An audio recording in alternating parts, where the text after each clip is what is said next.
హల్లెలూయా, హల్లెలూయా. దేవుని నామానికి మహిమ కలుగును గాక. మీ అందరికీ నా ప్రేమపూర్వక వందనాలు. అందరికీ వందనాలు. బాగున్నారా? కృపయు సమాధానం మీకు కలుగును గాక. చూడండి పిల్లారా, మరి ఈ మాసము 6వ మాసము. ఈ 6వ మాసంలో ఈ మొదటి ఉపవాస సంఘక్రమమైన ఈ అతి పరిశుద్ధమైన శుక్రవారం మహాదినమందు దేవుని సన్నిధిలో దేవుని మాట వినాలని, దేవుని కోసం ఆశపడి వచ్చిన ప్రతి ప్రాణము తృప్తిపరచబడును గాక. ఆమేన్. ప్రభువే మనకు సహాయము చేయును గాక. ఆమేన్.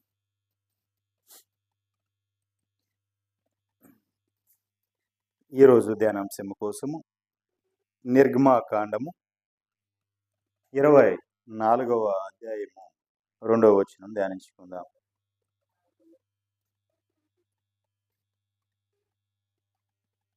నిర్గమాకాండము 24వ అధ్యాయము 2వ వచనం మనం ధ్యానించుకుందాం.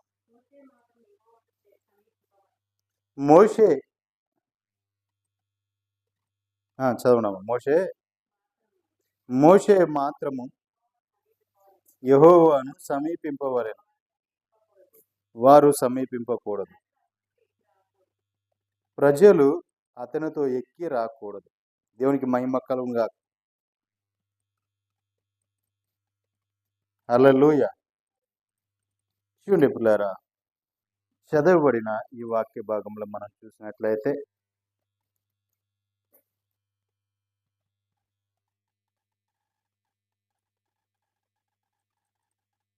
మోషే మాత్రమే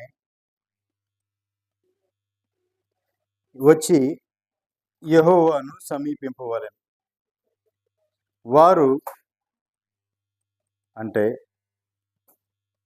వారు సమీపింపకూడదు. ప్రజలు అతనితో ఎక్కి రాకూడదు. దేవునికి మహిమ కలుగును గాక. నిజమే పిల్లారా, మనము ఇక్కడ ధ్యానించుకున్న ఈ విషయం చూసినట్లయితే పర్వతం మీదకి మోషే మాత్రమే రావాలి. దేవుని యొక్క ఆజ్ఞ ఖండితం. అది ఖండితంగా ఆజ్ఞాపించిన ఆజ్ఞ అంటే మోషే మాత్రమే నా సన్నిధికి రావాలి, పర్వతం మీదకి ఎక్కి రావాలి.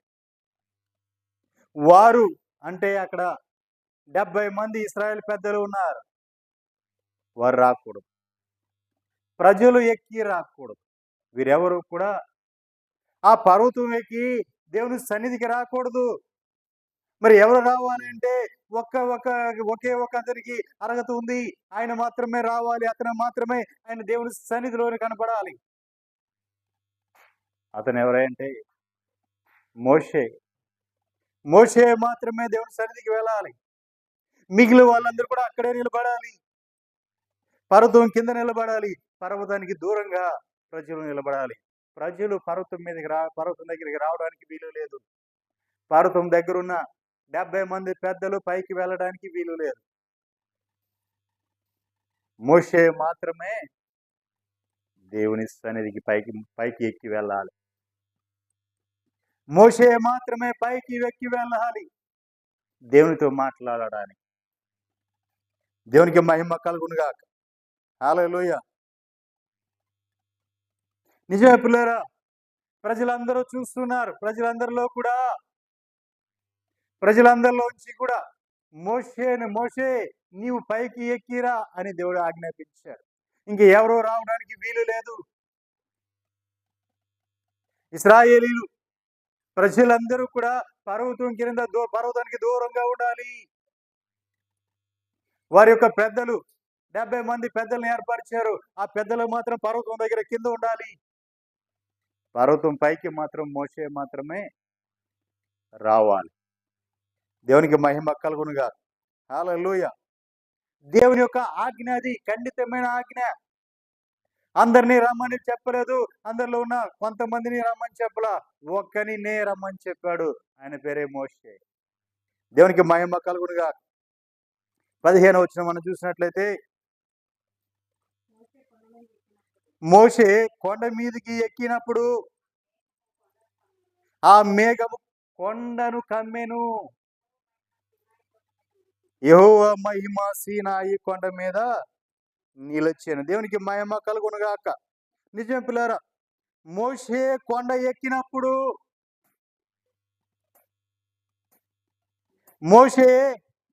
ఎక్కినప్పుడు ఆ మేఘము కొండను కమ్మింది. దేవునికి మహిమ కలుగును గాక.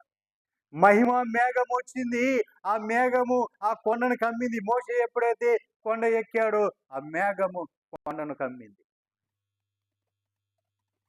యెహోవా మహిమ సీనాయి కొండ మీద నిలిచి ఉండెను. దేవునికి మహిమ కలుగును గాక. ఆ సీనాయి కొండ మీద దేవుని మహిమ అలాగే నిలిచి ఉంది. ప్రజలందరూ కూడా చూస్తూనే ఉన్నారు. ఒక మేఘం వచ్చింది. ఆ మేఘము ఆ కొండను కమ్మింది. తర్వాత దేవుని మహిమ ఆ కొండ మీద అలాగే నిలిచి ఉంది. దేవునికి మహిమ కలుగును గాక. ఆ సీనాయి కొండ మీద నిలిచెను. మేఘము 6 దినములు దానిని కమ్మి ఉండెను. ఎన్ని దినాలండి? మేఘము 6 దినాలు ఆ పర్వతమును కమ్మి ఉన్నది. ఆ మహిమ మేఘము, దేవుని మేఘము 6 దినాలు ఆ కొండను కమ్మి ఉన్నది. దాని 7వ దినమున అనగా ఆ మేఘములో నుండి మోషేను పిలిచినప్పుడు, దేవునికి మహిమ కలుగును గాక. 7వ దినం ఏం చేశాడు దేవుడు మోషేని? 6 దినాలు కూడా మోషే అక్కడ ఎదురు చూశాడండి. దేవుడు మాట్లాడాలా. దేవుని యొక్క మహిమ మోషేను కమ్ముకునింది. ఆ మోషే పర్వతం ఎక్కిన తర్వాత ఆ కొండంతా కూడా దేవుని మహిమతో నిండిపోయి ఉంది. 6 దినాలు కూడా దేవుడు మాట్లాడాలా. మోషే కూడా అలాగే ఉన్నాడు. అంటే దాని అర్థం ఏంటో తెలుసా? 6 దినాలు కూడా మోషే దేవుని కోసం ఉపవాసం ఉండి ఎదురు చూస్తూనే ఉన్నాడు. ఆయన చుట్టూ కూడా ఆ పర్వతం చుట్టూ కూడా మేఘము, దేవుని మహిమ మేఘము ఆవరించి ఉన్నది.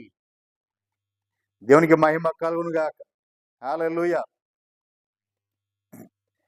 7వ దినమున ఆయన ఆ మేఘములో నుండి మోషేను పిలిచాడు. దేవునికి మహిమ కలుగును గాక. 6 దినాలు దేవుడు మాట్లాడాలా మోషేతో. 7వ దినమున మోషేను దేవుడు పిలిచాడు. దేవునికి మహిమ కలుగును గాక. 7వ రోజున మోషేను పిలిచాడు. అంటే 7వ దినము విశ్రాంతి దినము. 7వ దినము విశ్రాంతి దినము. ఆ 7వ రోజున దేవుడు మాట్లాడుతున్నాడు మోషేతో. 6 రోజులు కూడా దేవుడు మాట్లాడాలా. మోషే దేవుడి కోసం కనిపెట్టుకొని ఉన్నాడు పర్వతం మీద. ఆ మహిమలో మోషే దేవుని ప్రత్యక్షత కోసం ఎదురు చూస్తా ఉన్నాడు. 7వ దినం వచ్చింది, విశ్రాంతి దినము. ఆ రోజున దేవుడు మోషేతో మాట్లాడుతున్నాడు. మోషే అని పిలుస్తున్నాడు. దేవునికి మహిమ కలుగును గాక. హల్లెలూయా. యెహోవా మహిమ ఆ కొండ శిఖరం మీద దహించు అగ్ని వలె ఇశ్రాయేలుల కనుల వరకు కనబడెను. 7వ దినం వచ్చి వాళ్ళు చూస్తుండగా మోషేను పిలుస్తుంటే దేవుడు కింద ఉన్న వారు ఇశ్రాయేలులు కింద ఉన్నారు. పర్వతపు కింద, ఆ సీనాయి పర్వతం కింద ఉన్నారు. వారు పర్వతం దగ్గరికి రాలేదండి. పర్వతం దగ్గరికి రాలా. పర్వతానికి దూరంగానే ఉన్నారు ప్రజలు. వారు కింద నుంచి చూస్తుంటే ఆ సీనాయి పర్వతం మీద దేవుని మహిమ వారికి ఎలా కనపడుతుంది? ఆ సీనాయి కొండ శిఖరమున ఆ చివరన కనపడుతుంది. ఆ కొండ యొక్క చివర అంచుల్లో శిఖరమున కనపడుతుంది. ఎలాగా? దహించు అగ్ని వలె కనపడుచున్నది. దేవునికి మహిమ కలుగును గాక. హల్లెలూయా. వారు ఇశ్రాయేలు వాళ్ళకి ఎలా కనిపించిందండి? యెహోవా మహిమ ఆ పర్వతము కొండ శిఖరమున దహించు అగ్ని వలె కనపడేది. దేవునికి మహిమ కలుగును గాక. నీ దేవుడు ఎవరు? దహించు అగ్ని. నీ దేవుడు దహించు అగ్ని. మరి నీవు కూడా అదే దహించు అగ్నిని ఎదుర్కొనగలగాలి. ప్రియులారా, మోషే సీనాయి పర్వతం మీదకి వెళ్ళాడు. 6 దినాలు కనిపెట్టి ప్రార్థన చేశాడు. 6 దినాలు కనిపెట్టి ప్రార్థన చేసిన తర్వాత 7వ దినము దహించు అగ్నితో సాంగత్యము చేస్తున్నాడు. ఎవరితో సాంగత్యం చేస్తున్నాడండి? దహించు అగ్నితో సాంగత్యం చేస్తున్నాడు. నీ దేవుడు దహించు అగ్ని ఉన్నా. దేవునికి మహిమ కలుగునుగా. ఎందుకు 6 దినాలు మోషేకు దేవుడు దర్శనం ఇవ్వలేదు?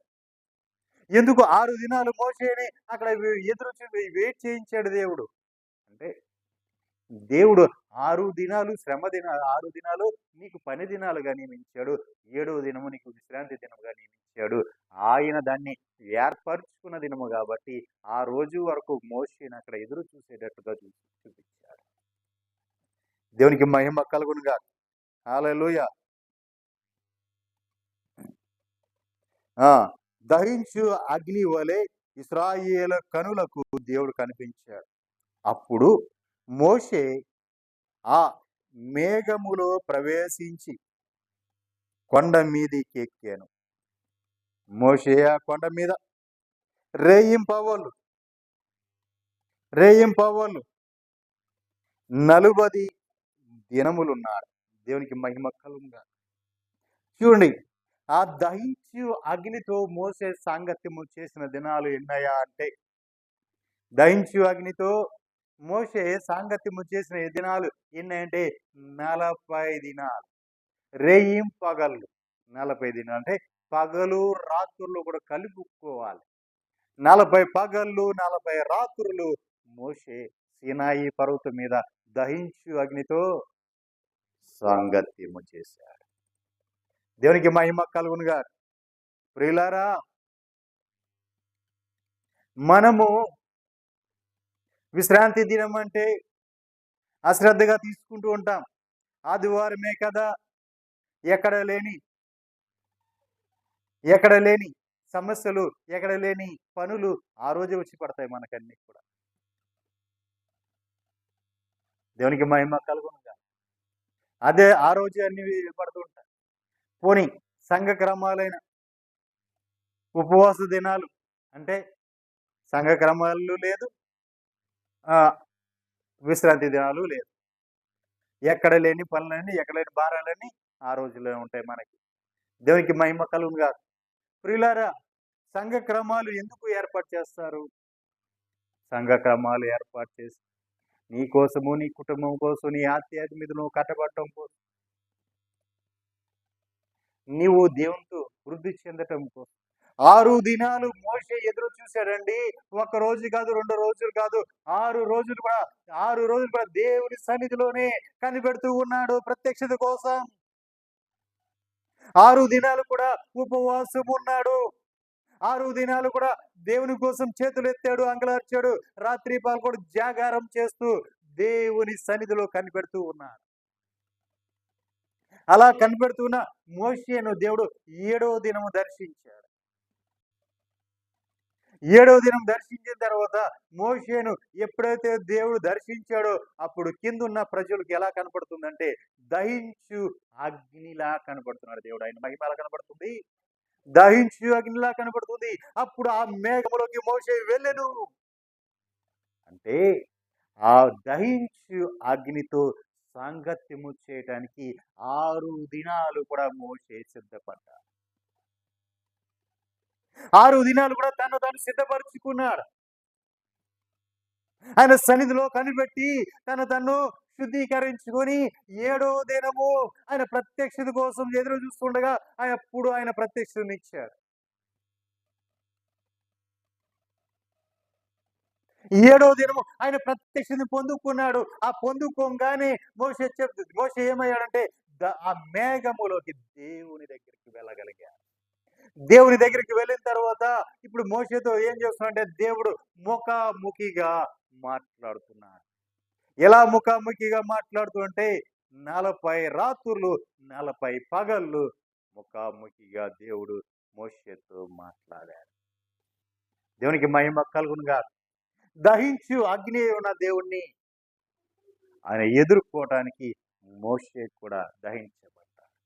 అందుకే ఆయన తిరిగి వచ్చిన తర్వాత కూడా మోషే యొక్క ముఖమును ఎవరో కూడా చూడలేకపోయారు. ఆయన ముఖాన్ని ఎవరో కూడా తీరి చూడలేకపోయారు. కారణం ఏంటంటే తెలుసా? దహించు అగ్నితో మోషే సాంగత్యము చేశారు. దేవునికి మహిమ కలుగునుగాక. హల్లెలూయా. 12వ వచనం మనం చూసినట్లయితే 40 రాత్రులు 40 పగళ్ళు దేవునితో గడిపిన తర్వాత మోషేతో దేవుడు ఇలా అంటున్నాడు, నీవు కొండ ఎక్కి నా ఎదుకు వచ్చి అచ్చట ఉండుము, నీవు వారికి బోధించినట్లు నేను వ్రాసిన ఆజ్ఞలను ధర్మశాస్త్రమును రాతి పలకలను నీకు ఇచ్చేదను అని చెప్పాడు. దేవునికి మహిమ కలుగునుగా. నిజమే పిల్లారా, అసలు మోషే ఎందుకు వెళ్ళాడు పర్వతం మీదకి? దేవుడు ఎందుకు మోషేని రమ్మన్నాడు? 40 రాత్రులు 40 పగలు ఏం చేశాడు మోషే అంటే, దేవుడు ఆయన చేతులతో రాసిన ఆజ్ఞలను ధర్మశాస్త్రాన్ని మోషేకి ఇవ్వటానికి కోసం మోషేని అక్కడే రమ్మన్నాడు. ఎందుకంటే సర్వ సమాజం ఉంది, ఇశ్రాయేల్ సర్వ సమాజం ఉంది. డైరెక్ట్ వారి మధ్యకు వచ్చి వారితో మాట్లాడవచ్చు దేవుడు. కానీ వారెవరు కూడా ఆయనతో సాంగత్యము చేయలేరు. ఆయన ముందు ఎవరు కూడా నిలవలేరు. సరే, వారి పెద్దలు ఉన్నారు కదా, 70 మంది, వారిని ఏర్పరచుకున్నారు కదా, వారైనా సాంగత్యం చేయగలరా అంటే వారు పర్వతం కింద నిలబడ్డారు. వారు కూడా సాంగత్యము చేయలేరు. దహించి అగ్నితో సాంగత్యము చేయడానికి పర్వతం మీదకి శిఖరం చివరికి మోషే ఎక్కిపోవాల్సి వచ్చింది. ప్రియులారా, ఎక్కిపోయే అనుభవం అది. నువ్వు ఎక్కిపోవాలంటే ఆధ్యాత్మిక స్థితిలో, నీ భక్తిలో, వైరాగ్యంలో, ప్రతిష్టతలో, నీ సమర్పంలో రోషము పౌరుషము కలిగి నీవు ఆధ్యాత్మలో మెట్టు ఎక్కి ఎక్కి ఎక్కి ఎక్కి కొండ శిఖరము వరకు కూడా నువ్వు అంత ఉన్నతమైన స్థలంలోకి, పరిశుద్ధమైన స్థలంలోకి నీవు ఎక్కగలగాలి. అలా ఎక్కినప్పుడు దేవుని యొక్క ప్రత్యక్షత నువ్వు పొందుకుంటావు. అక్కడ నువ్వు కనిపెడుతూ కూర్చోవాలి. ఆధ్యాత్మికతలో నీవు ఉన్నతమైన ఆ స్థలములోకి ఎక్కాలి. ఎక్కి నువ్వు అక్కడ కనిపెడుతూ ఉన్నప్పుడు దేవుని ప్రత్యక్షత నీకు వస్తుంది. అప్పుడు నువ్వు దహించబడాలి. నువ్వు దహించబడితే తప్ప, నువ్వు దహించు అగ్నితో నువ్వు సాంగత్యము చేయలేవు. నువ్వు ఎప్పుడు కూడా దహించబడుతూ ఉంటే తప్ప, నువ్వు దహించబడుతూ ఉంటేనే తప్ప నువ్వు దేవునితో నువ్వు సాంగత్యము చేయలేవు. ఎందుకంటే ఆయన దహించు అగ్ని అయి ఉన్నాడు. దహించు అగ్నితో సాంగత్యము చేయాలంటే నువ్వు కూడా దహిస్తూనే ఉండాలి. నువ్వు చల్లారిపోయావు అంటే నువ్వు కాలి బూడిదైపోతావు. దేవునికి మహిమ కలుగునుగా. నువ్వు నిత్యము కూడా దహించబడుతూనే ఉండాలి. నీ భక్తులు, వైరాగ్యంలో, ప్రతిష్టలో, సమర్పణలో ఒక స్థాయికి నువ్వు వెళ్ళావు. ఆ స్థాయి నుంచి అక్కడ నుంచి నువ్వు పడిపోకూడదు. అక్కడ నుంచి ఎదురు చూడాలా. మోషేని పర్వతం మీదకి రమ్మన్నాడు. పర్వతం మీదకి ఎక్కాడు మోషే. 6 దినాలు అక్కడ కనిపెట్టాడు. 6 దినాలు అక్కడ కనిపెట్టాడు. ఉపవాసం ఉన్నాడు, కనిపెట్టాడు. 7వ దినము దేవుడు రమ్మన్నాడు. మోషే ఏం చేశాడు? ఆ కొండ శిఖరం మీదకి మోషే ఆ కొండ శిఖరం మీదకి ఎక్కి వెళ్ళాడు. దేవునికి మహిమ కలుగునుగా. చూడండి 18వ వచనం ఉంది. అప్పుడు మోషే ఆ మేఘములోకి ప్రవేశించి కొండ మీదకి ఎక్కాను. అంటే ముందు కొండ మీదకి ఎక్కలేదా మోషే? ముందు 18వ వచనంలో కొండ మీదకి ఎక్కుందండి. మరి మనం ముందుగానే కొండ మీదకి ఎక్కే 15వ వచనంలో ఏముంది?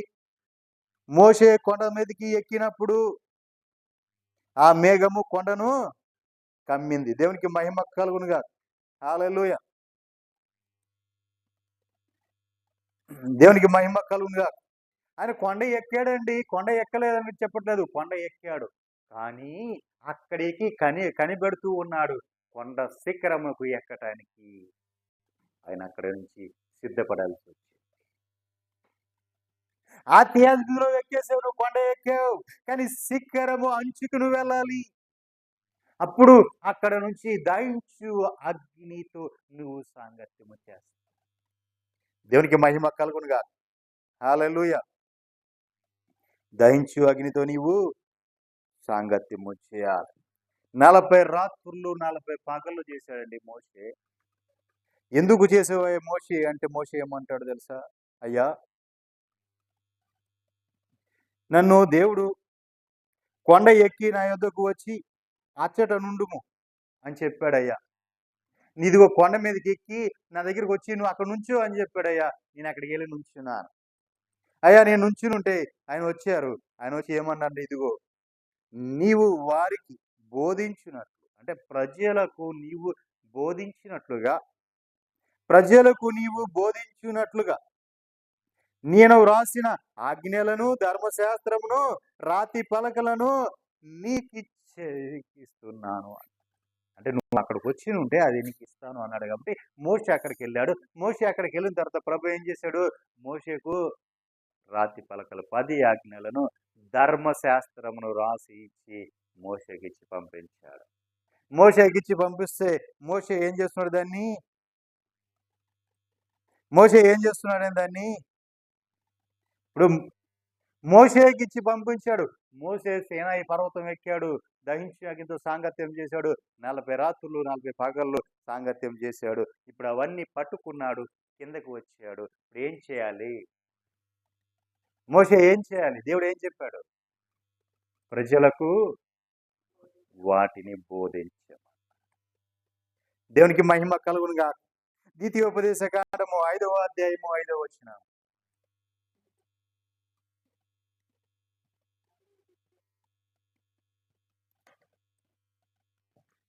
ద్వితీయోపదేశ కాండము 5వ అధ్యాయము 5వ వచనం.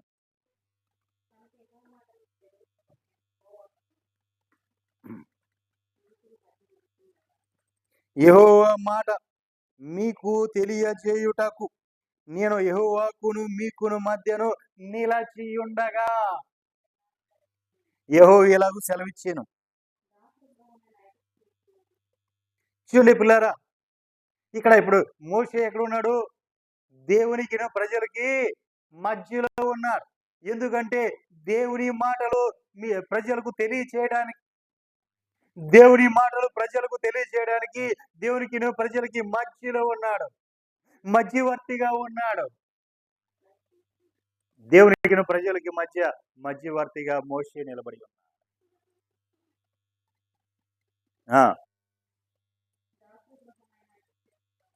దాసుల గృహమైన ఐగుప్తు దేశములో నుండి నిన్ను రప్పించిన నీ దేవుడినైనా యెహోవాను నేను తప్ప వేరొక దేవుడు నీకుండకూడదు. చూడండి పిల్లారా, దేవుడు మాట్లాడుతున్నాడు. డైరెక్ట్ గా ప్రజలతో మాట్లాడట్లా. మోషేను మధ్యవర్తిగా నిలబెట్టి మధ్యలో ఉండి మోషే ద్వారా మాట్లాడిస్తున్నారు. ఐగుప్తులోంచి, నీ దాసత్వములోంచి, అంటే భయంకరమైన ఆ కష్టాల్లోంచి, ఆ బాధల్లోంచి, ఆ నిట్టూర్పులోంచి, ఆ అంగలార్పులోంచి, ఆ ఇబ్బందుల్లోంచి, ఆ ఇక్కట్లోంచి నిన్ను విడిపించి నడిపించిన దేవుడను నేనే అని దేవుడు పరిచయం చేసుకుంటున్నాడు. దేవునికి మహిమ కలుగునుగా. హల్లెలూయా. నువ్వు కష్టపడ్డావా, శ్రమ పడ్డావా, బాధపడ్డావా, ఇప్పటి వరకు నువ్వు బానిసత్వంలో ఉన్నావా, ఇప్పటి వరకు నువ్వు ఆ దుష్టత్వంలో, పాపములో మగ్గిపోయావా, ఆ దుష్టుడి చేతిలో నువ్వు బంధించబడి ఉన్నావా? నిన్ను విడిపించి నిన్ను నడిపించిన దేవుడను నేనే అని నా ప్రభు ఆయన బయలుపరుచుకుంటున్నాడు. అంతేకాదు, ఇంకో మాట అన్నాడు. ఏమని? నేను తప్ప వేరొక దేవుడు నీకు ఉండకూడదు. మనకు దేవుడు ఒక్కడే, ఆయన తప్ప వేరే దేవుడు మనకి లేడు. ఆయన ఖండితంగా ఆజ్ఞాపించాడు. ఏమని? నేను తప్ప వేరొక దేవుడు నీకు ఉండకూడదు. దేవునికి మహిమ కలుగునుగా. మనం ఆరాధించే ప్రభునే యేసుక్రీస్తు వారు తప్ప మరి ఒక దేవుడు మనకి లేడు. ఆయనే దేవుడు, ఆయనే మన రక్షకుడు. దేవునికి మహిమ కలుగునుగా.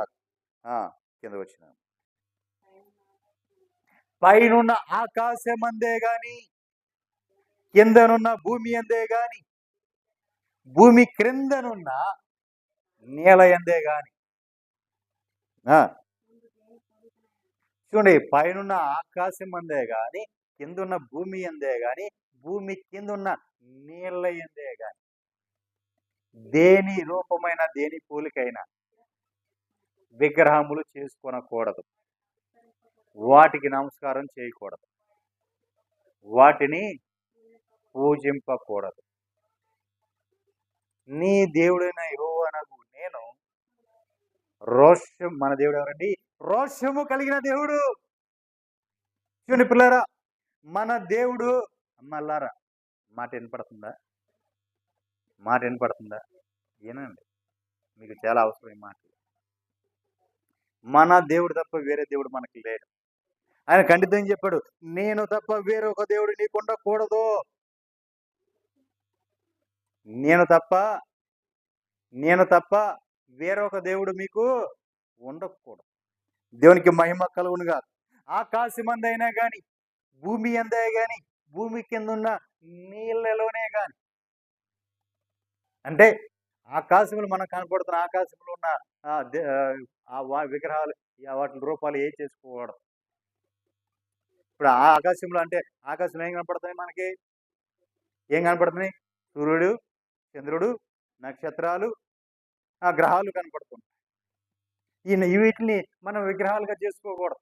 సూర్యదేవుడు, సూర్య భగవానుడు, చంద్ర భగవానుడు, ఇవి మనం చెప్పకూడదు. చంద్రవంకలు, సూర్యవంకలు మనకు అక్కర్లేదు. దేవునికి మహిమ కలుగునుగా. ఇవి కాదు. నక్షత్రాలు, వాళ్ళని దేవులుగా కొలుస్తున్నారు, అవి మనకు అక్కర్లేదు. ఆకాశమందు ఉన్నవే గాని, భూమి యందు ఉన్నవే గాని, భూమి మీద ఉన్నాయి ఇవే గాని, ఆకాశంలో ఉన్నాయి అవే గాని, భూమి కింద ఉన్న నీళ్ళల్లో ఉన్నవే కానీ, నీళ్ళల్లో ఏమున్నాయి? నీళ్ళల్లో ఏమున్నాయి? భూమి మీద ఉన్నవి అంటే భూమి మీద ఏమున్నాయి? ఎడ్లు ఉన్నాయి, ఆవులు ఉన్నాయి, గొర్రెలు ఉన్నాయి, మేకలు ఉన్నాయి, కుక్కలు ఉన్నాయి, కోళ్ళు ఉన్నాయి, తర్వాత పుల్లులు ఉన్నాయి, సింహాలు ఉన్నాయి, పిల్లులు ఉన్నాయి, ఎలుకలు ఉన్నాయి, బల్లులు ఉన్నాయి, పురుగులు ఉన్నాయి, పాములు ఉన్నాయి. ఈ వేటిలో ఏవి కూడా దేవతలుగా మీరు ఆరాధించు, వాటిని విగ్రహాలుగా చేసుకోకూడదు. ఏవి కూడా భూమి మీద ఉన్న వాటిలో ఏవి కూడా విగ్రహాలుగా ఉండకూడదు. ఆకాశంలో ఉన్న వాటిలో ఏవి కూడా మీరు విగ్రహాలుగా, బొమ్మలుగా చేసుకోకూడదు. భూమి కింద ఉన్న నీళ్ళల్లో ఉన్నవి, అంటే భూమి కింద నీళ్ళు ఏముంటాయి? నీళ్ళలో ఏముంటాయి? చేపలు ఉంటాయి, ముసళ్ళు ఉంటాయి, పావులు ఉంటాయి, కప్పలు ఉంటాయి, ఇంకే రకరకాలు ఉంటాయి. వీటిలో దేన్ని కూడా బొమ్మగా, విగ్రహంగా చేసుకోకూడదు. ఇవన్నీ కూడా ఖండితమైన ఆజ్ఞలు, దేవుడు ఇచ్చిన ఆజ్ఞలు. దేవుడు మనకిచ్చిన ఆజ్ఞలు ఇవన్నీ కూడా ఖండితమైన ఆజ్ఞలు. ఇవన్నీ కూడా ఏవి కూడా నీకు అవి బొమ్మలుగా, విగ్రహాలుగా, దేవతలుగా ఉండకూడదు. నువ్వు వాటిని ఆరాధించకూడదు. ఇవన్నీ కూడా ఖండితమైన ఆజ్ఞలు. 9 చూడి, వాటికి నమస్కరించకూడదు, వాటికి పూజింపకూడదు. చూడండి పిల్లారా, ఎలాంటి పరిస్థితి వచ్చినా వాటికి నమస్కరించకూడదు, వాటికి పూజించకూడదు, వాటికి నమస్కారము చేయకూడదు, వాటిని పూజించకూడదు. ఏం చేయాలి? ఇక్కడ బైబిల్ అక్కడ పెట్టి అది తీసిరే, అది తడిసిపోతే దాన్ని తీసి.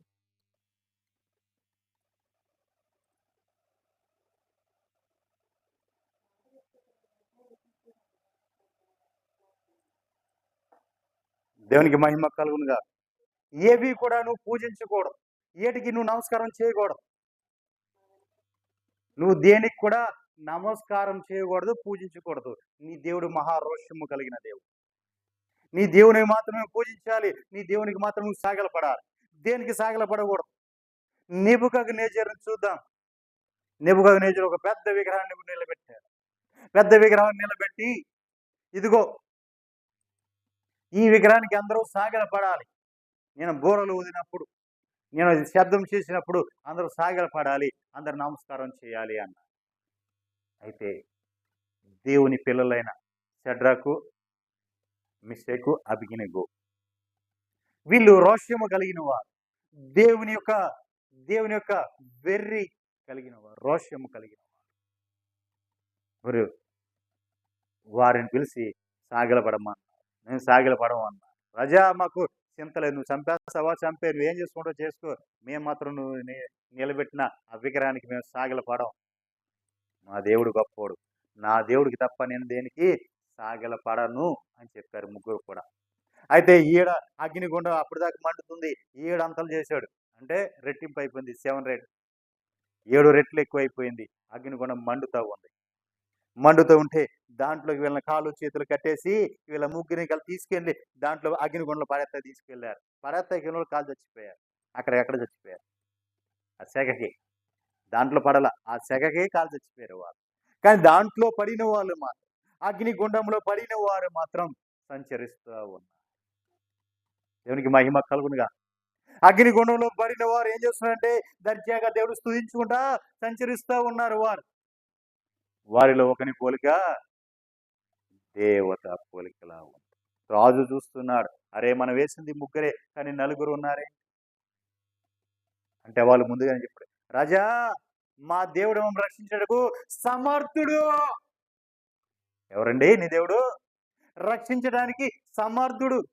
ఆ పరిస్థితి నుంచి, ఆ కొలిమి నుంచి, ఆ శ్రమ నుంచి, ఆ బాధ నుంచి, నీకు వచ్చిన అపాయము నుంచి నిన్ను రక్షించడానికి నా దేవుడు రమ్మాడు. రాజా నీకు సాగిలపడలేదునా, మేము ఆ విగ్రహాన్ని సాగిలపడం, నీకు బదులు చెప్పాలన్న చింత మాకు లేదు, నువ్వేమన్నా చేసు, మేము మాత్రం ఆ విగ్రహానికి సాగిలపడం అన్న. తీసుకుని వెళ్ళి అగ్నిగుండంలో వేస్తే మా దేవుడు రక్షించడానికి సమర్థుడు. ఆయన ఒకవేళ మమ్మల్ని రక్షించకపోయినను మాకు చింత లేదు. దేవునికి మహిమ కలుగునుగా. మా దేవుడు రక్షిస్తాడే, ఖచ్చితంగా మా దేవుడు రక్షిస్తాడు. అవును నిజమే, మన దేవుడు ఖచ్చితంగా రక్షించే దేవుడు. మన దేవుడు చెయ్యి విడిచిపెట్టే దేవుడు కాదు, రక్షించే దేవుడు మన దేవుడు. మనము చూస్తా ఉండగా అది అయిపోతుంటే మన దేవుడు చూస్తూ ఊరుకునే దేవుడు కాదు, మన దేవుడు రక్షించాడు. వాళ్ళ ముగ్గురిని రక్షించి నిలబడుతూ అంటున్నాడు, ఇదిగో అందరూ వినండి, వీళ్ళ దేవుడే నిజమైన దేవుడు, వీళ్ళు ఆరాధిస్తున్న దేవుడు ఉన్నాడే నిజమైన దేవుడు. ఇక మీదట ఈ దేవుని తప్ప వేరే ఎవరిని కూడా ఆరాధించడానికి వీలు లేదు. వీళ్ళని రక్షించిన దేవుడే నిజమైన దేవుడు అని చెప్పి ఒక శాసనం చేశాడండి. దేవునికి మహిమ కలుగునుగా. హల్లెలూయా. నిలబడింది ముగ్గురే. 127 దేశాలకు శాసనం వెళ్ళింది. ఎంతమంది నిలబడ్డారు? నిలబడింది ముగ్గురే. రోషము కలిగి నిలబడింది, దేవుని పక్షంగా రోషము కలిగి నిలబడింది ముగ్గురు నిలబడ్డారు. కానీ 127 దేశాలకు ఆ శాసనం వెళ్ళింది. ఏమని? వీళ్ళ దేవుడే నిజమైన దేవుడు, వీళ్ళ దేవుడే రక్షించడానికి సమర్థుడైన దేవుడు, వీళ్ళని కాపాడిన దేవుడే, అందరు ప్రజలందరూ కూడా రక్షకుడై ఉన్నాడు. హల్లెలూయా అని 127 దేశాలకి వీళ్ళ ముగ్గురు ఆ రోషము కలిగి నిలబడిన ఆ రోషము ఏమైందంటే దేవుని కార్యముగా, దేవుని మహిమగా మార్చబడింది. దేవునికి మహిమ కలుగునుగా. హల్లెలూయా. నిజమే పిల్లరా, ఆ రోషము కలిగి ఉండాలి. నీ దేవుడు ఎవరో మహారోషము కలిగిన వాడు. నీవు దేనికో సాగిల పడతా ఉంటే ఊరుకుంటాడా దేవుడు? నీవు నమ్మి, నీవు ఆయన్ని విశ్వసించి నీవు రక్షణ పొంది ఉన్నావు. అలాంటిది నీవు ఆయన్ని విడిచి వేరే చోటకి వెళ్ళి వేరే దాంతో సాగిల పడితే ఆయన ఊరుకుంటాడా?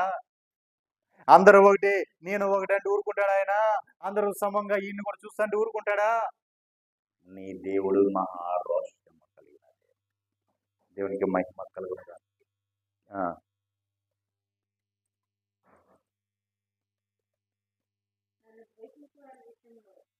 చూడండి, నన్ను ద్వేషించు వారి విషయంలో, దేవుణ్ణి ఎవరైతే ద్వేషిస్తారో వారి విషయంలో 3-4 తరాల వరకు తండ్రుల దోషాలు కుమారుల మీదకి వారి మీదకి రప్పిస్తాడు. ఎవరైతే దేవుని ప్రేమిస్తారో, దేవుని యొక్క ఆజ్ఞలు ఎవరైతే గైకుంటారో వారికి 1000 తరముల వరకు ఆయన కరుణించి వాడనే ఉన్నాడు. దేవునికి మహిమ కలుగునుగా. ఆయన ప్రేమించి ఆయన ఆజ్ఞలు గైకొన్న వాడికేమో 1000 తరములు కృప చూపుతాడు ఆయన.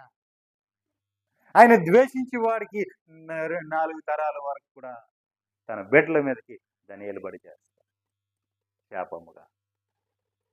ఎంత కృప కలిగిన వాడు. దేవునికి మహిమ కలుగునుగా. హల్లెలూయా. 29వ వచనం, 29వ అధ్యాయం 2వ వచనం.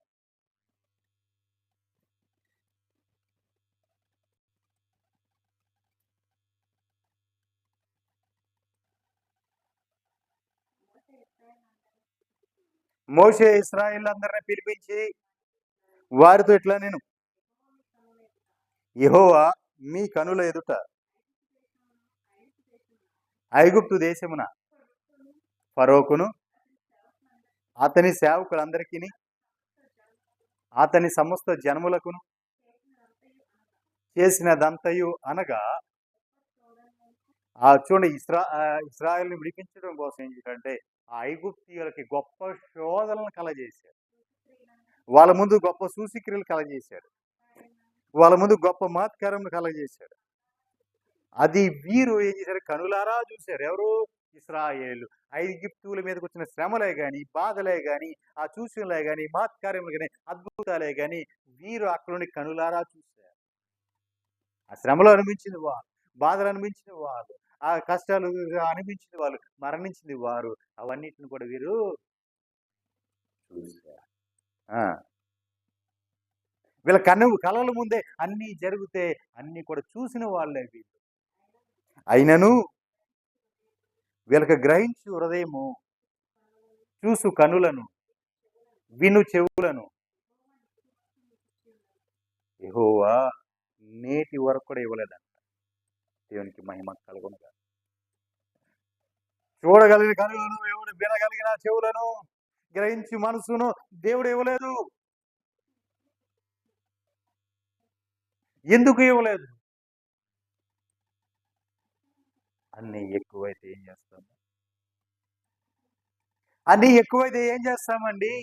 ఆయన వాత్సల్యత ఎక్కువైంది, ఆయన ప్రేమ ఎక్కువైంది, ఆయన కృప ఎక్కువైంది, ఆయన కనికరం ఎక్కువైంది, ఆయన దయా సంకల్పం ఎక్కువైపోయింది.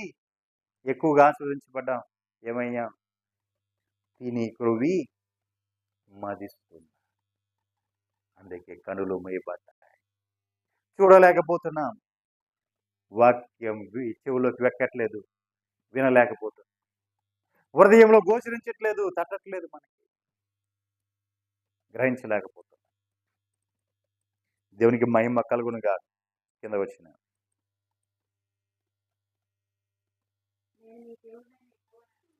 చూడండి, మన ప్రభువు చెప్తున్నమాట, నేను మీ దేవుడునైన యెహోవానని మీరు తెలుసుకొనున్నట్లు 40 సంవత్సరాలు దేవుడు మిమ్మల్ని అరణ్యంలో నడిపించాడు.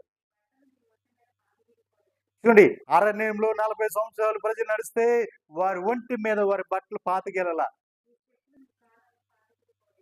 వారి చెప్పులు వారి కాళ్ళని పాతగిలిపోలా, వారు రొట్టె తినలా, ద్రాక్ష రసమే గాని మద్యం తాగల. దేవుడు సెలవిస్తున్నాడు, మీరు ఈ చోటికి చేరినప్పుడు ఎఫ్సోను రాజైన సిహోనును, బాషాను రాజైన ఓగును, వారు శత్రువులు నీ మీదకి వచ్చినప్పుడు శత్రువులను హతము చేసి వారి దేశమును స్వాధీనపరచుకొని రూబేనీలకు, గాదీలకును, మనిషి అర్ధగోత్రపు వారికి దాన్ని శ్వాసంగా ఇచ్చారు. నీ శత్రువు నుంచి విడిపించి నీ శత్రువు ఆస్తిని నీకు శ్వాసంగా పోతున్నాడు దేవుడు. దేవునికి మహిమ కలుగునుగా. అవును ప్రియులారా, నిన్ను ప్రేమించిన దేవుడు, నిన్ను హెచ్చించే దేవుడు, నిన్ను వృద్ధి చేసే దేవుడు, నిన్ను బాధించిన నీ శత్రువుల నుంచి నీకు ఆ శ్వాసని తీసి ఇవ్వబోతున్నాడు. దేవునికి మహిమ కలుగునుగా. హల్లెలూయా. కింద వచ్చిన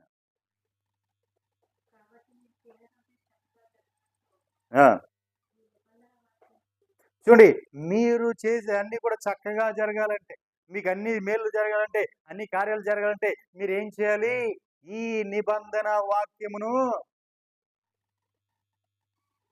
ఏం చేయాలి? దేవునికి మహిమ కలుగునుగాక.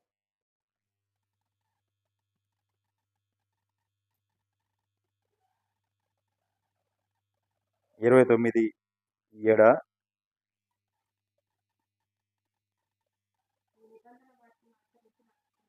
దేవునికి మహిమ కలుగునుగాక. మీకు మేలు జరగాలంటే, మీ జీవితంలో కార్యాలు జరగాలంటే, మీకు క్రియలు జరగాలంటే మీరేం చేయాలి? నిబంధన వాక్యమును అనుసరించి నడుచుకోవాలి. దేవునికి మహిమ కలుగునుగాక. ఈ నిబంధన వాక్యము నువ్వు అనుసరించి నడుచుకోవాలి. అప్పుడు నీ జీవితంలో కార్యం జరుగుతుంది. కింద వచ్చిన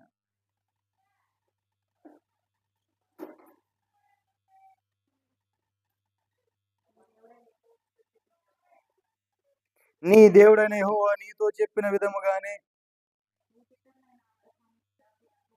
నీ పితరులైన అబ్రహాము, ఇస్సాకు, యాకోబులతో ప్రమాణము చేసిన ప్రకారముగా నేడు నిన్ను తనకు స్వజనముగా నియమించుకొని తానే నీకు దేవుడై ఉండినట్లు నీ దేవుడైన యెహోవా నేడు నీకు నియమించుచున్న నీ దేవుడైన యెహోవా నిబంధనలలోను ఆయన ప్రమాణము చేసిన దానిలోను నీవు పాలు పొందుటకై ఇశ్రాయేలీయులలో ప్రతివాడు అనగా దేవుని పిల్లలు అంటే దేవుని పిల్లల్లో ప్రతివాడు అనగా మీలో ముఖ్యులేమి,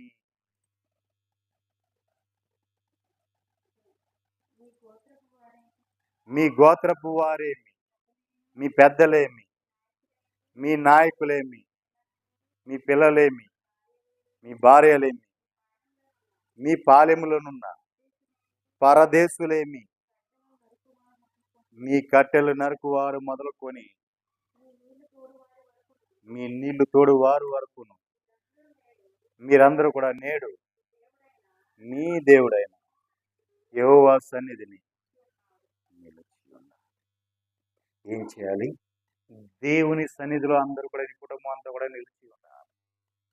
నీ పనివాడు సైతము కూడా దేవుని సన్నిధిలో నిలిచి ఉన్నారు. దేవునికి మహిమ కలుగును. నీ ఇంట్లో పని చేసేవాడే గాని, బయట వాడే గాని, అయ్యో నేను వేరే ఒక దేవుని ఆరాధిస్తుంటే కుదరదు.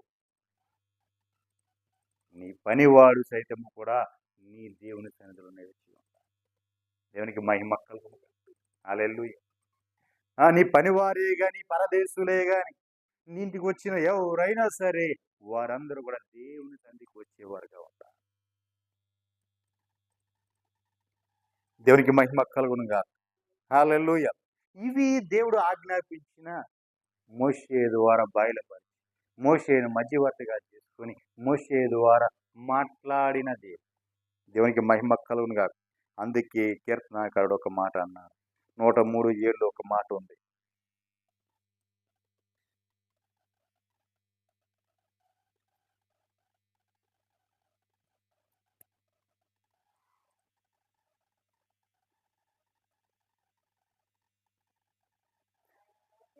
ఆయన మోషేకు తన మార్గములను తెలియజేసెను, ఇశ్రాయేలు వంశస్థులకు తన క్రియలను కనుపరిచెను. హల్లెలూయా. మోషేకేమో మార్గాలను తెలియజేశాడు. మోషే ఇది మార్గం, ఈ మార్గము గుండగా ప్రజలు నడిపించు, ఈ మార్గము గుండగా ప్రజలు తీసుకొని వెళ్ళు, ఈ మార్గాన్ని వారికి బోధించు, ఈ మార్గాన్ని వారికి చూపించు, ఇదే మార్గం అని చెప్పు, ఈ మార్గం గుండగానే వారు పయనించాలి అని మోషేకు ఆయన తన మార్గములను తెలియజేశాడు. ఇశ్రాయేలు వంశస్థులకు తన క్రియలను కనబరిచాడు. ఎన్ని అద్భుతాలు, ఎన్ని ఆశ్చర్య కార్యాలు, ఎన్ని మహత్కార్యాలు, ఎన్ని సూచక్రియలు జరిపించాడు. తన క్రియలనేమో ఇశ్రాయేలు ప్రజలకు చూపిస్తే, మోషేకేమో తన మార్గములను బయలుపరచాడు, తెలియజేశాడు. దేవునికి మహిమ కలుగునుగా. కింద వచ్చిన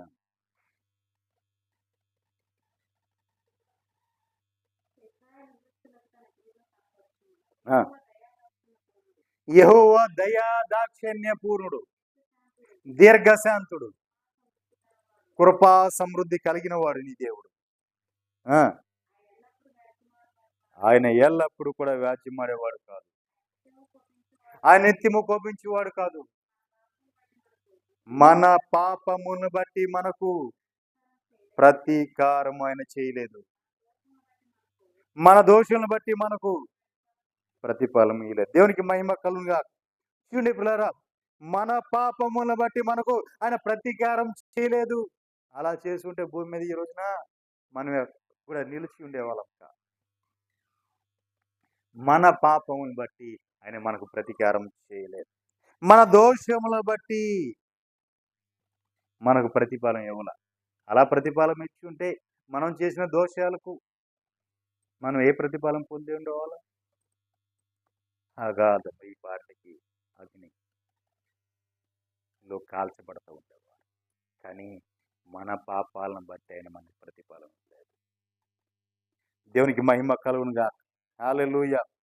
మన పాపములకు బట్టి ఆయన మనకు ప్రతీకారం చేయలేదు. మన దోషములను బట్టి ఆయన ప్రతిఫలం ఇవ్వలేదు. దేవునికి మహిమ కలుగునుగా. హల్లెలూయా. నిజమే ప్రియులారా. కింద వచ్చిన చూద్దాం.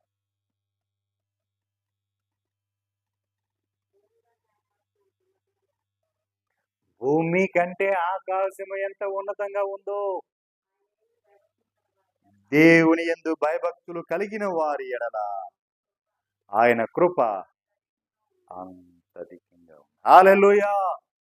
ఎవరైతే దేవుని యందు భయభక్తులు కలిగి ఉంటారో, ఎవరైతే దేవుని మీద ఆనుకొని ఉంటారో, ఎవరైతే దేవుని మీద ఆధారపడిపోయి ఉంటారో, అయ్యా సమస్తము నీవేనయ్యా, నాకు వేరే దిక్కు లేదయ్యా, నీవే నా దిక్కు, నీవే నా దశ అని చెప్పి ఆయన మీద భారం వేసి ఉంటారు. వారందరూ కూడా భయభక్తులు కలిగిన వారందరికీ కూడా ఆకాశము కంటే మిన్నతమైన ఆయన కృప, అంతగా ఆయన కృప చూపువాడై ఉన్నాడు. దేవునికి మహిమ కలుగునుగా. అంత కృప చూపువాడై ఉన్నాడు నీ దేవుడు. కింద వచ్చిన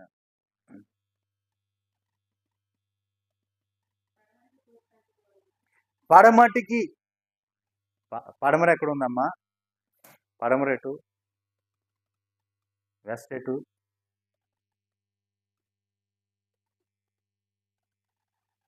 వెస్ట్ ఎటు? దేవునికి మహిమ కలుగు. పడమర ఎంత దూరమో, పడమటికి తూర్పు ఎంత దూరమో ఆయన మన అతిక్రమములను మనకు అంత దూరపరిచాడు. దేవునికి మహిమ కలుగునుగా. చూడండి, తూర్పు ఈ దిక్కునుంటే పడమట ఈ దిక్కునుంది. ఈ చివరి నుంచి ఆ చివరికి వెళ్ళాలి. అలాగే దేవుడు మన అతిక్రమములను అంత దూరం చేసి ఉన్నాడు. అంత దూరం చేసి ఉన్నాడు. మన అతిక్రమములు అంత దూరం చేశాడు. పడమటికి తూర్పు ఎంత దూరమో మన పాపం, మన దోషములు, అతిక్రమములు అంత దూరంగా వేశాడు. దేవునికి మహిమ కలుగునుగా.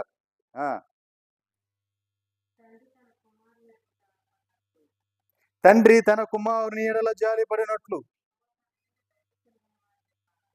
యెహోవా తన యందు భయభక్తులు గలవారి ఎడల జాలి పడతాడు. దేవునికి మహిమ కలుగునుగా. మన దేవుడు జాలిపడే దేవుడు. తండ్రి తన కుమారుని యందు జాలిపడినట్లుగా మన దేవుడు మన యందు జాలిపడే దేవుడు. అంటే తండ్రి యొక్క ప్రేమను మనకు పంచే దేవుడు. తండ్రి ప్రేమను మనకు పంచే దేవుడు. ఈ లోకపు తండ్రి స్వార్థపూరితుడేమో, మధ్యలో నిన్ను చేయి విదిలేస్తాడేమో, విడిచిపెట్టేస్తాడేమో, నీకు న్యాయం చేయలేడేమో, నేను మధ్యలోనే వదిలేస్తాడేమో. కానీ నా ప్రభు మాత్రం తన కుమారుని, తన బిడ్డలను ఎన్నడూ కూడా చేయి విడిచిపెట్టే దేవుడు కాదు. ఆ ప్రేమ అలాంటిది. అది వాత్సల్యము, తండ్రి యొక్క వాత్సల్యం అలాంటిది. ఆయన కుమారుని సైతము, ఏక కుమారుని, ఆయనకు ఒకే ఒక కుమారుడైన ఆ కుమారుని సైతము మన కోసము ఆయన వధించబడడానికి తండ్రికి ఇష్టమై ఉన్నది కాబట్టి కుమారుని సైతము మన కోసము వధించబడిన పశువుగా వధించి ఆయన రక్తము ద్వారా మనల్ని శుద్ధీకరించుకొని మనల్ని తన స్వత్తుగా తన వారసులుగా చేసుకున్నాడు.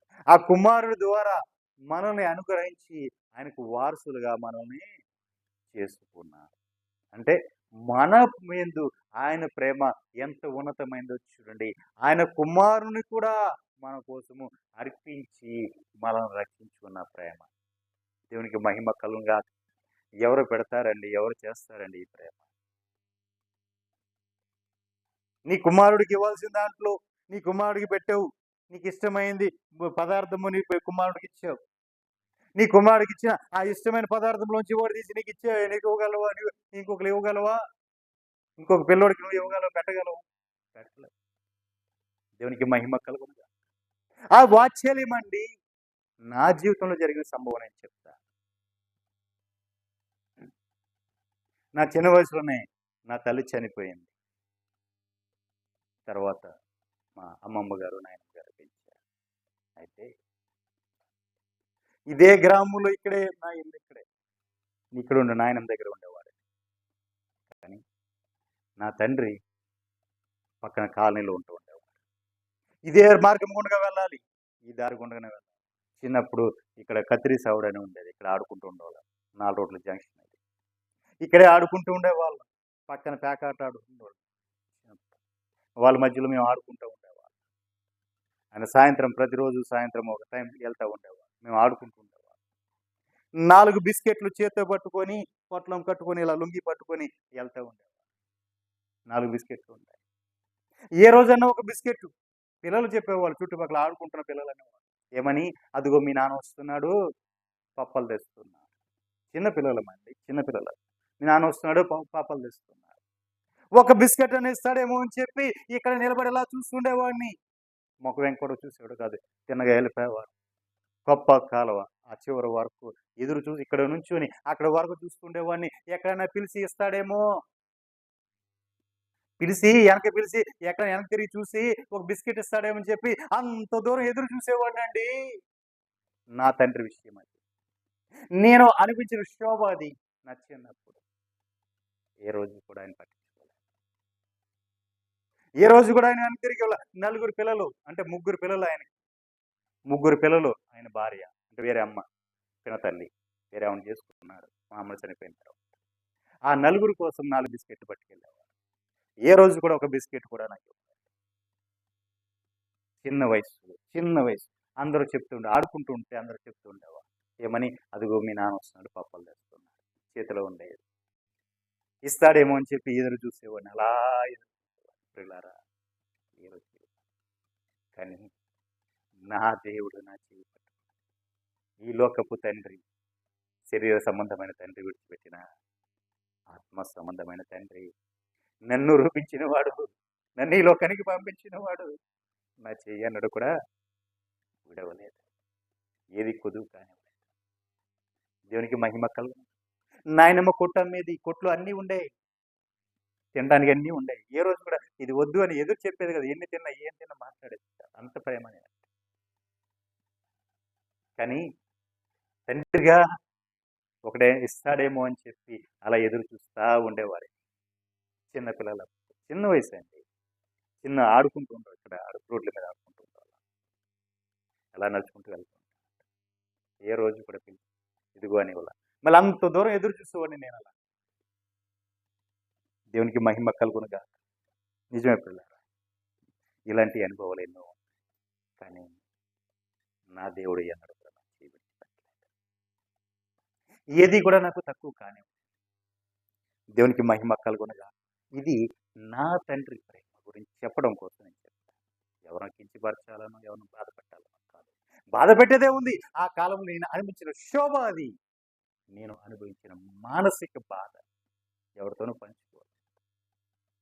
దేవునికి మహిమ కలుగునుగా. హల్లెలూయా.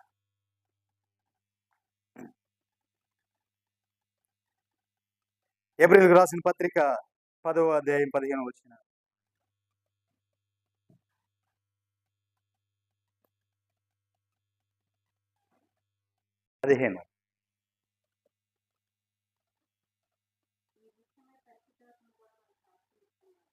చూడండి పిల్లరా, ఇప్పుడు వరకు మోషే మధ్యవర్తిగా ఉన్నాడు. మోషే మధ్యవర్తిగా ఉన్నాడు. దేవునికిను ప్రజలకు మధ్య ఉండి మోషేకి ఇచ్చిన ఆజ్ఞల ప్రకారం మోషే మాట్లాడాడు.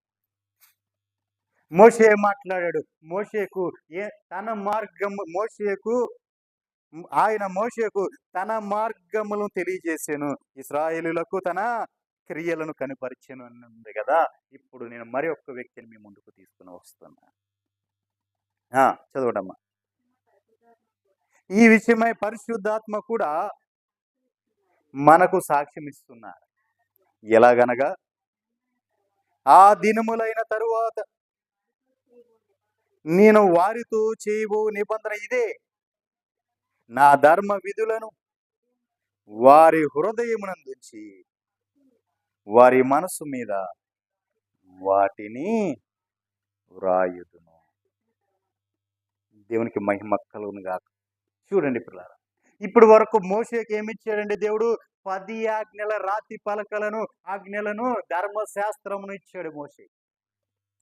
మోషేకి ఇచ్చాడు. పర్వతం మీద నుంచి మోషే కిందకు దిగి వచ్చి మోషేని ఎక్కమని చెప్పి పర్వతం మీద దేవుడు రాసి ఇచ్చాడు. అవి పట్టుకొని వచ్చి ప్రజలకు వివరించాడు. కానీ ఇప్పుడు ఇంకొక మధ్యవర్తి వచ్చాడు.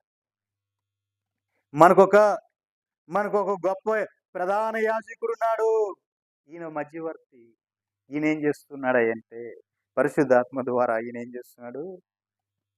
ఆ దినములైన తర్వాత ఈయన ఒక నిబంధన చేసి తరువాత, నేను వారితో చేయబోవు నిబంధన ఇది, నా ధర్మ విధులను వారి హృదయమునందు ఉంచి వారి మనసు మీద వాటిని వ్రాయిస్తున్నాను. అంటే ఇప్పుడు ఎక్కడ ఉంటున్నాయి? ఇటువరకు అవి ఎక్కడ ఉన్నాయి? పుస్తకాల్లో. ధర్మశాస్త్రం ఎక్కడుంది? గ్రంథములో ఉంది. ఆజ్ఞలు ఎక్కడున్నాయి?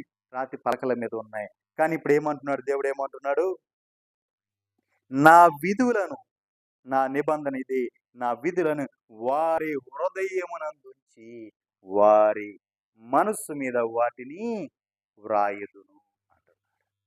హృదయమందు ఆయన ఆజ్ఞలు, ఆయన విధులు ఉన్నాయి. ఇప్పుడు వాటిని ఎక్కడ రాస్తున్నాడు? మనస్సు మీద రాస్తున్నాడు. మనసు ఎక్కడ ఉంది? హృదయం అంటే ఇది. మనసు ఎక్కడ? దేవునికి మహిమ. ఇప్పుడు వాటిని మనసులో రాస్తున్నాడు అని చెప్పాను. 17వ వచనం, వారి పాపములను, వారి అక్రమములను ఇక ఎన్నటికి జ్ఞాపకము చేసుకొనను అని ప్రభువు సెలవిస్తున్నాడు. చూడండి పిల్లరా, ఇక వారి పాపములను, వారి అక్రమములను ఇక ఎన్నడూ కూడా నేను జ్ఞాపకము చేసుకోనను అని ప్రభు సెలవిస్తున్నాడు. యెషయా పుస్తకంలో ఒక మాట ఉంది, 43వ అధ్యాయంలో ఒక మాట, నేను మీ పాపములను జ్ఞాపకము చేసుకొనను, నాకు జ్ఞాపకము చేయము, మనము కలిసి వాదింతుము, నీవు నీతిమంతుడుగా తీర్చబడినట్లు. దేవునికి మహిమ కలుగునుగా. పాపాన్ని కొట్టివేశాడు ఆయన. ఎన్నడూ కూడా నీ పాపములను నేను జ్ఞాపకము చేసుకొనను అన్న ప్రభు చెప్తున్నాడు. కానీ నీవు నీతిమంతుడుగా తీర్చబడాలంటే అపవాది వచ్చి నిన్ను తీర్పులో నిలవబెట్టి, ఇదిగో ఈ పాపం నీలో ఉంది, ఈ దోషం నీలో ఉంది అని వాడికి కూడా చెప్పకుండా, వాడికి అవకాశం ఇవ్వకుండా ఉండాలంటే ఏం చేయాలంటే, నీవు ప్రభుకి నీ పాపము జ్ఞాపకము చేయాలి. ఆయన మర్చిపోయాడు, ఆయన తీసివేశాడు, దూరంగా తీసివేశాడు. కానీ నువ్వేం చేయాలి? జ్ఞాపకము చేయాలి. ప్రభువా, ఈ దోషము నాలో ఉంది, ఈ పాపం నేను చేశాను, పాపుల్లో ప్రధాన పాపిని నేనేనయ్యా, హింసకుడు, దూషకుడును, హానికరుడును, అంతకుడను నేనయ్యా అని ఆ పాపమును నువ్వు జ్ఞాపకం చేసినప్పుడు, అప్పుడు రా మనము కూడి వాదింతుము. ఇద్దరు వాదించిన తర్వాత నీవు నీతిమంతుడుగా నిన్ను తీరుస్తాడు, పరిశుద్ధుడిగా నిన్ను తీరుస్తాడు. ఎక్కడ మచ్చ మరిము లేకుండా నిన్ను శుద్ధీకరిస్తాడు అన్నాడు.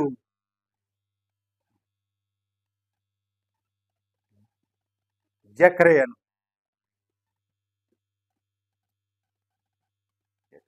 కాదండి, యెహోషువనా వస్త్రం మీద మచ్చ ఉందని చెప్పి యాజకుడైన యెహోషువ, నాయకుడైన యెహోషువ కాదు, యాజకుడైన యెహోషువ మీద అపవాది నింద వేసి, ఇదిగో ఇతను మలిన వస్త్రములు వేసుకుని ఉన్నాడు అని చెప్పి అతడి మీద నేరారోపణ చేస్తే, అప్పుడు దేవుడు ఏం చేశాడు, అతనికి ప్రశస్తమైన వస్త్రం ధరింపజేసి, ఇతడు పరిశుద్ధుడు, ఏ దోషము ఏ పాపము లేదు, ఇతడు పరిశుద్ధుడు అని చెప్పి దేవుడు అక్కడ తీర్పు తీర్చి సాక్ష్యం ఇచ్చాడు, అతను పరిశుద్ధపరిచి. ఆ విధంగా రా, మన వివాదం మనం తీర్చుకుందాము. నీ పరిశుద్ధుడుగా తీర్చబడినట్లుగా నీ వివాదము వివరించు. దేవునికి మహిమ కలుగునుగా. హల్లెలూయా. చదవండమ్మా.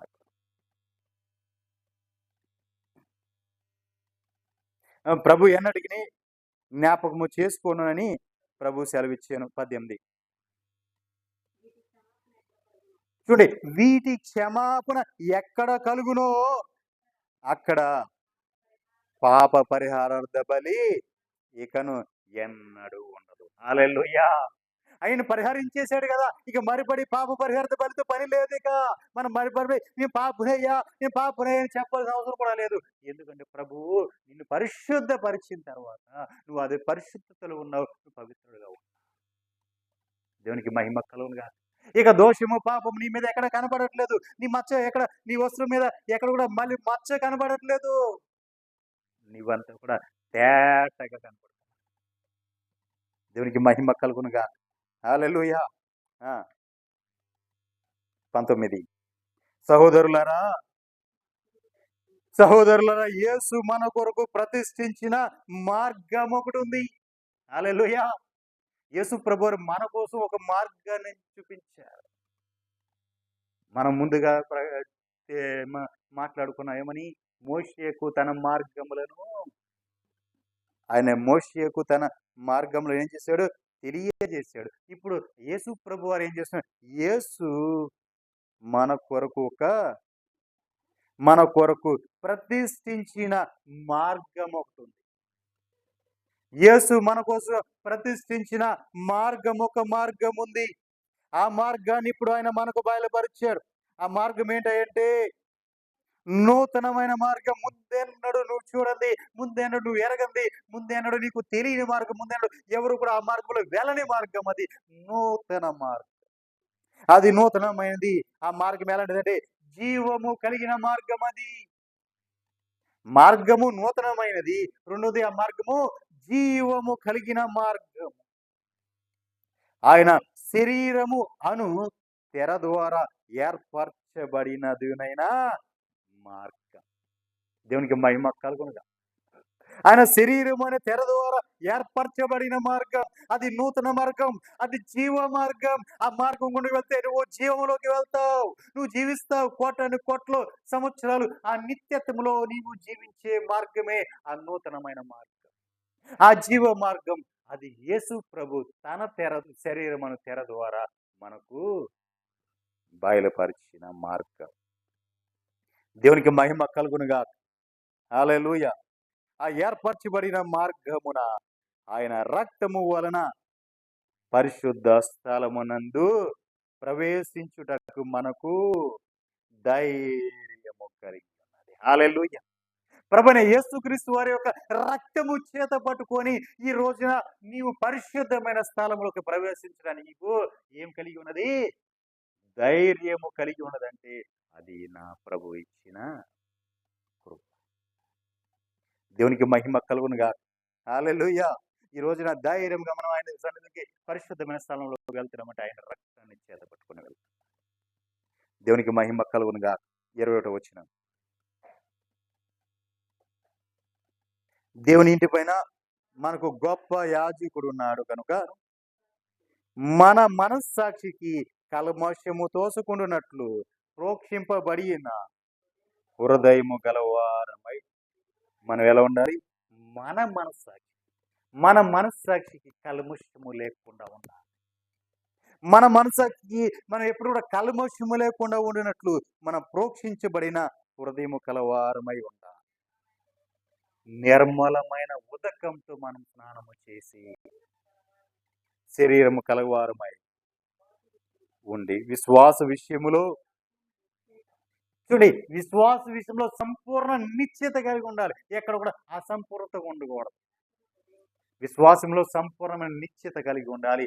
యథార్థమైన హృదయముతో మనము దేవుని సన్నిధానము చేరుదము. హల్లెలూయా.